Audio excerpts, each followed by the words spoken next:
gaadiidka noocan ah oo lugran og yahay mooto ama dugdugleey ayaa guud ahaanba gobolkan daawo ka caawiya baahiyaha isu socodka bulshada. gobolkan waxa uu ka mid yahay gobolada ugu ballaaran deegaanka xagga baaxadda dhulka, wuxuuna xuduud dheer la wadaagaa gobolka Liibaan, deegaana ka mid ah dalka Kenya iyo qaybo ka tirsan dawlad deegaanka Oromiya. gobolkani oo ka kooban 4 degmo ayaa gaadiidkani u kala gooshaan degmooyinka gobolku ka kooban yahay iyo xaafadaha magaalooyinka gobolkan sida magaalada Mooyaale ee aan hadda ku suganahay. odayaasha gaadiidkan oo badan dhalin da'yar ah oo wadista gaadiidkan noloshooda ku maareeya ayaa wax ka weydiinay dareenkooda ku aadan shaqo maalmeedkooda iyo safarada ay gaadiidkan ku galaan oo mararka qaar dadka iyo alaabaha fudud bagiya masaafo dheer. baasha waa mootooyinka weeyeen annagoo ah waxaan u adeegaynaa miyi maadaama aan gaadiid kale aan haysanin. gaadiidkayni waa gaadiidkan weeyaan annagoo aan waxaan maamul maameedkeena oo caruurteena oo aan biilayn waa mootadan weeyaan.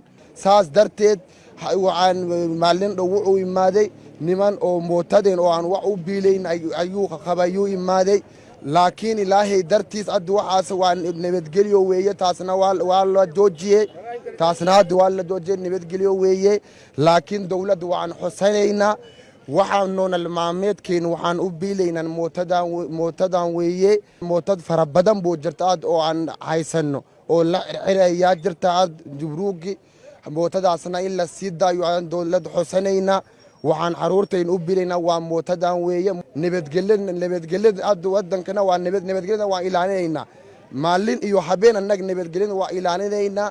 dhanka kale waa kuwan qaar ka mid ah bulshada gobolkan oo gaadiidkan u isticmaala baahiyahooda safarka oo sheegay inay wax badan u fudaadiso xilliyada ay u kala safrayaan gobolka. daban macnaha dhalinyaradan Soomaaliyeed waxay macnaha naftooda ay ku dabaqaan shaqo ay ka dhigtaan maxay ahayd motooradan. macnaha hadduu xooluhu fakadin waxaa weeye ay ku doontaan qof xanuunsanna macnaha cajisna waxaa weeye isbitaal baa lagu geeyaa, maxay ahayd baadi baa lagu doontaa. maadaama waxaa weeye basas aan jirin degmooyinkana waxaa weeye inta dadka qaadanay degmooyinka kala gaar ilaa tuulooyin macnaha waxay dhalinyarada ka dhigtaan waxaa weeye shaqo ay ka dhigtaan, qutul daruuri ayaa ka raadsadaan, caruur ayaa ku korsadaan. sida awgeed dawladda waxaan ka codsanaynaa macnaha shaqo abuur in dhalinyarada loo sameeyo ayaan dawladda ka codsanay. xukuumadda sharaftay ayaan ka codsanay. gaadiidka noocan ah ayaa fuliya baahiyo badan oo dhanka isu socodka ah oo bulshada gobolkan daawo ah. gaadiidkani fudud ayaa aagan looga isticmaalaa xamuul gaarsiiya masaafooyin fogfog dadka iyo alaabahaba.